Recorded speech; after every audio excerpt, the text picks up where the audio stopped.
आज आपण विज्ञान पेढीची ओळख करून घेणार आहोत। हा आहे सूक्ष्मदर्शक, त्याला म्हणतात इंग्रजीमध्ये मायक्रोस्कोप। याच्यामध्ये पट्ट्या ठेवून आपण विविध पेशींचा अभ्यास करतो आणि विविध कीटकांच्या अवयवांचा अभ्यास करता येतो। ही आहे रंगीत चक्री। ही फिरवल्यानंतर हे सगळे रंग एकमेकात मिसळतात आणि त्याच्यामुळे आपल्याला सगळ्या रंगांचा एक वाईट रंग दिसतो। ही आहे टिपाळी, म्हणजे 3 पायाचा स्टँड। हा आहे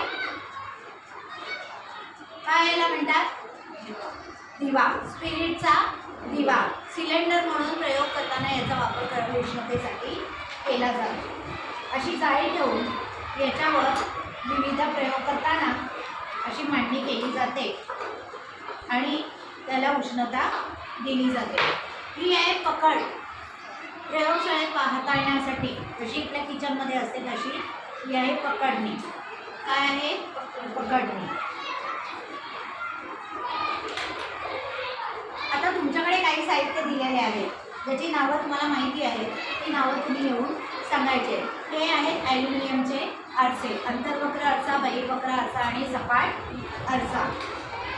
त्या आहेत एम आकाराच्या परीक्षा नळ्या। त्यानंतर हे बहिर्वक्र भिंग आणि हे आहे अंतर्वक्र भिंग। हा आहे स्टीलचा दोलक, ज्याच्यासाठी दोलनकाल आपण मोजू शकतो। याच्यामध्ये आहे थर्मामीटर, जो आपण